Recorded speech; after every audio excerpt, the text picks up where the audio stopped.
Hey everybody, it's Felix from Felix Ultimate again. Today we're going to have a look at how to counter stacks by surrounding them as a team on defense. First we're going to look at where you should set up initially, then we're going to look at how you should react when the offense starts to move. Let's have a look at a really common situation, a vertical stack from a bricked pool. This situation is incredibly familiar to any player who's played beyond local pickup. Traditional one-to-one defense says that you have a force forcing one way and all the downfield players guard on the other side. Now this seems nice because you have that force stopping throws or making throws hard to the break side, and then you have downfield players stopping their mark from getting free on the open side. So it doesn't look like there's any overlap and the defense is using team play, right? Let's have a look at the downfield players. The way they set up, they are essentially guarding the same space. There's very little teamwork going on between those players, and there's a huge overlap in their coverage. The alternative to marking one-to-one downfield is to work as a team and surround the stack with your defenders. Once you do this, you can see there's no overlap between the spaces that these defenders are initially covering. This is the natural and fundamental counter to offense bunching together. The defense spread out and surround those offense. When you're marking one-to-one downfield, it's like a race between the offense and defense, where the offense gets to choose where they're going and when they start. When you're surrounding a stack, you're only worried about players who are going to try and run past you. You already have the advantage on them. And this is true of all of your teammates. Each individual teammate has a positional advantage on whoever they're going to be marking, because that player is going to be the person that comes towards them. They're able to do this because they have the support of their teammates. Now let's take a look at some video examples of surrounding being used in a game. The match I've chosen is an indoor regional semi-final from the UK. The team on offense from Reading are playing a disciplined vertical stack. The team I coach from Sussex are playing flexagon defense and surrounding the stack whenever they see it. Flex is usually played outdoors, but I've chosen this indoor game because the camera angles are pretty good, and the reduced number of players makes the examples clearer. Sometimes the surrounding defenders will choose to leave a gap where it's hardest for the offense to complete a pass. This is usually deep, either on the break side, or baiting the longer cross-field pass which will stay in the air longer. Each time Reading set up their stack, you can see the Sussex team communicating and repositioning so that the stack is surrounded when the disc is checked in. Surrounding can also be called bracketing or sandwiching. It can involve 2 defenders making a bracket around 2 offense, 3 defenders making a triangle around 3 offense, or any number of defenders making a ring around a cluster of offensive players. As soon as the defender enters a surrounding setup, they're no longer marking one-to-one. So they should step back, get their head up, and realise that they're reacting to that entire group. Instead of marking one-to-one, they're now part of a team, marking 2 versus 2, 3v3 or 4v4, and so on. Each surrounding defender is watching the entire cluster of offensive players and reacting to the moves that they make. Against the side stack, the surrounding defenders don't need to position themselves towards that sideline. The sideline itself acts as if it's a defender. There's no free space over there. So the surrounding defenders can concentrate on covering that open side, the front and the back of the stack. Because these defenders have less angles to cover, you can do something fancy where you take one of them out to cover the open space, but I go into more detail on that in a video that's on Patreon. Against horizontal stack, the offense are more spread out, which can cause problems for surrounding, so you have to think about it carefully. There's going to be another video on Patreon where I go into detail on that. Okay, so we've covered the initial surrounding setup. Now let's have a look at what to do when the offense begin to move. The number one thing that the offense will try and do when they see the surrounding setup is run through the poach. What we know is that surrounding defenders aren't actually poaching, they're all just working together as a team. So when one player cuts and moves a defender, the other defenders who are still surrounding the stack should reposition to cover the hole that's left. If the defense reposition quickly, then they keep the advantage. If they reposition at the same time that a second offense player cuts, then there'll be a little battle. And if the offense react much faster than the defense, then they will complete a pass. So the thing for the defense to focus on is the ability to react quickly to offensive movement. Sometimes the offense will aim their initial cut at a gap between 2 defenders, and could initially get 2 defenders marking them. These defenders need to react very quickly so that one player follows that cut and the other player returns to the surrounding setup. Again, the quicker the defense can do this, the better. If they're a bit slow, then the offense will be able to complete a pass. Okay, we're going to have a look at a couple of examples now. These are from an indoor game, but Flex is very often played outdoors. The indoor game is a bit different. The throws can be much faster, which gives an advantage to the offense, but obviously there's less space around the outside, which gives a bit of an advantage to the defense. Whenever you look at Ultimate in slow motion at any level, it's very easy to criticize the offense. I've chosen these examples because of the clarity of explaining the defense. The examples that are going to show that like flex works against really good offense will come later. As the Sussex team run down the pool, they recognise that Reading is setting up a vertical stack, so they immediately begin to surround it. Keep your eye on Zachary Faircloth, who communicates with his team constantly, and views the field from the perspective of a thrower, pointing out to his team where the offence might try to make a pass. The first cut from Reading is aimed at a gap between Faircloth and Parry. Both of them initially follow the move, but Faircloth communicates immediately to Parry, saying that he should return to guarding the stack. Now the player that Faircloth is marking is isolated, so he covers him tight 1-to-1. He shows great awareness by continually checking in with the thrower, and he's ready to get the interception as soon as the disc is thrown his way. Now let's watch the same clip focusing on Harry Ogden at the back of the stack. As the players begin to cut, they occupy the other defenders and begin to generate a space in the middle of the field. Ogden sees this very early and begins accelerating towards this space so that if a pass was attempted he would intercept it. He keeps his eye on the thrower and offers help to his teammates deep without ever losing track of his mark. If the flash poach from Fairclough had been unsuccessful, then Ogden was in a good position to mark the player that he had left.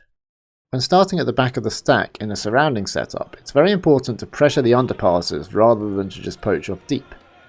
Poaching in this situation would start a chain reaction which would leave a lot of the offense players free. Pressuring underpasses when appropriate and keeping a track on your mark solidifies your defense and maintains pressure on the offense. In this clip, Charlie Butt and Gray Sinden are marking at the front of the stack.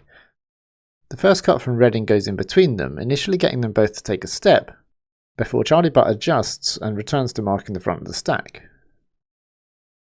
Again, he recognises the mark he's starting to cover is already being covered by a teammate, so he drops off to find an open player.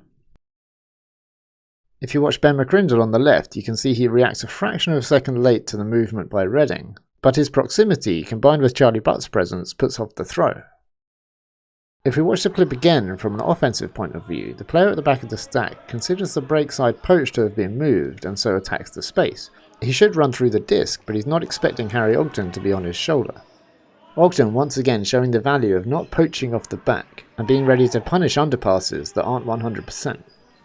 The offense that you've seen in these examples doesn't look particularly good, right? It's not actually that bad. This is a semi-final at regionals, so this team in white have defeated loads of teams along the way. I've obviously chosen these examples because it shows Flexicon defense working really well. But if the offense do play perfectly, they are going to complete passes, they are going to score. That's just the nature of the game. Offense has the advantage. Hopefully I've explained clearly how simply the vertical stack setup can be surrounded and give a logical advantage to the defense. What I've noticed through experience is that when stacks are surrounded like this, the team will normally switch out of playing their stack offense. They'll realise that stacking up is playing into the defense's hands, and they'll start playing a different offense. Sometimes they'll have to make it up as they go along. They haven't actually practiced anything other than vert stack, so then suddenly they have to be like, okay, I guess we'll do horizontal, and just learn it as they go. Now let's have a look at a couple more video examples. You can see Sussex and Red communicating and surrounding the stack in this outdoor University League game. Don Burnham at the front of the stack knows that he can pass off the deep cut to a deeper defender. There's a moment of double coverage as Charlie Butt also covers the open side under, but Burnham returns to marking the stack quickly and is able to cover the next open under. There's a period of tight 1-to-1 coverage until some defensive confusion leaves the player free in the middle of the field. Because the stack has disintegrated and it's a bit of a weird situation, there's hesitation to get the disc to him, and when the opportunity arises, Burnham is closing him down fast enough that he would get the block. In this example from a Brighton training, there's a 4-person stack surrounded by 4 defenders. The initial undercuts are covered, but a momentary lack of awareness from the deep defender leaves a window open for the deep throw. However, it's not hit because the thrower has already looked to their reset. 3 offense players reform the stack and 3 defenders surround them, and although a miscalculation leads to an overload deep, Lewis Semple's able to get the block. I'd like to draw your attention now to 2 recurring themes here which are kind of related.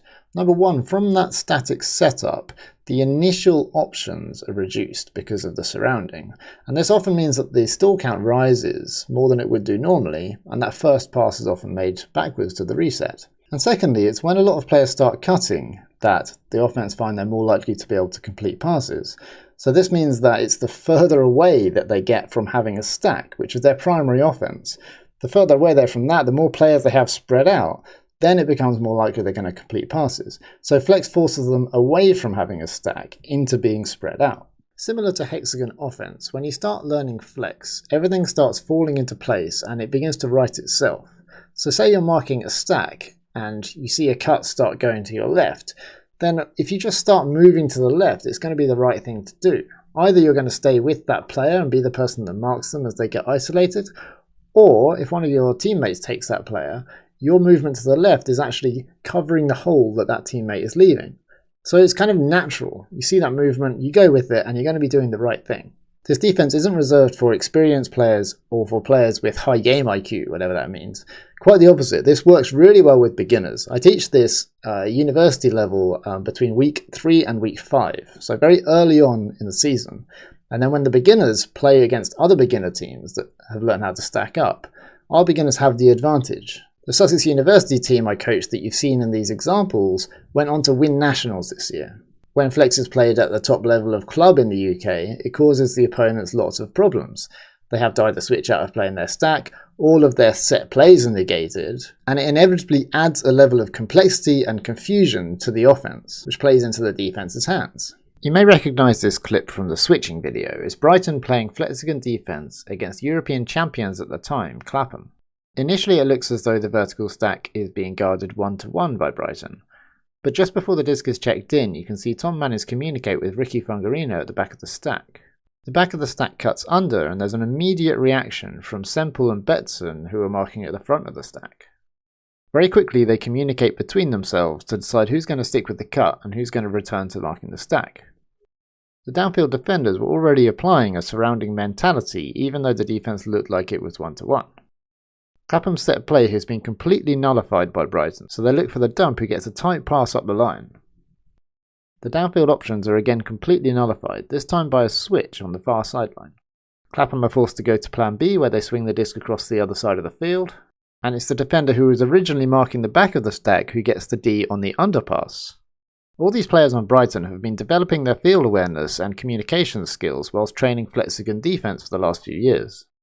Clapham are disciplined, they've trained their cutting order, they know the patterns, but Brighton are able to nullify their plan A, not through athleticism, but through team play.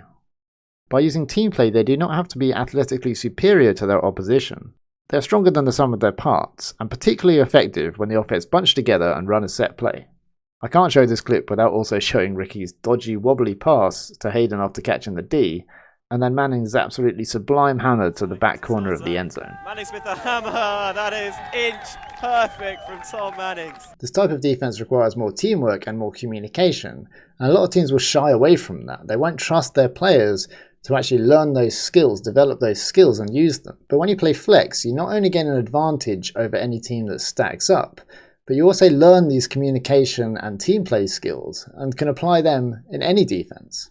Of course, when you're surrounding the stack as a team, then you lose the 1-to-1 matchups, and they might be something you've chosen very carefully. It is possible to, for example, take out the star player on the other team with your star player, whilst the rest of the team are surrounding. This actually happens later in the game that these examples are from, and I'll go into more detail on that on a video on Patreon. This is the cutting edge of the evolution of strategy in the sport of ultimate frisbee right now.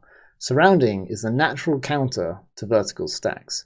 Once the players spread out and start moving around, then the skills of communication and team play can be used to switch and continually create problems for the offense. Once teams level up their defense, then offensive strategy is going to have to evolve. Okay, I've got to wrap up this video. I'm going to talk about communication in my next video. That video is going to be on Patreon for $1. Okay, we've had the what is flex, switching, surrounding. Communication is huge, right? It's essential for team play. I'm putting that behind the $1 tier on Patreon, so it's accessible to pretty much everybody who can click a few buttons on the mouse. If this video made sense to you and you think that the ideas have potential, then 3 things. Give it a thumbs up so more people see it, share it with your team, get them all on the same page, and become a patron. For $1 a month, it unlocks the next video on communication, it unlocks previous content and future content, and it gives you access to the chat on Discord. For $8 a month, you can get a Fearless Ultimate disc. And $8 a month will also unlock special training videos. click the link at the top of the description below to make it happen. We're really just scratching the surface at the moment with what is possible, what can be achieved with proper team-based defense and offense strategies. I've been coaching these strategies for quite a few years, so I've got a lot more to share. I'm excited to see where it all goes. I hope you enjoy me on this adventure, and I'll see you again soon.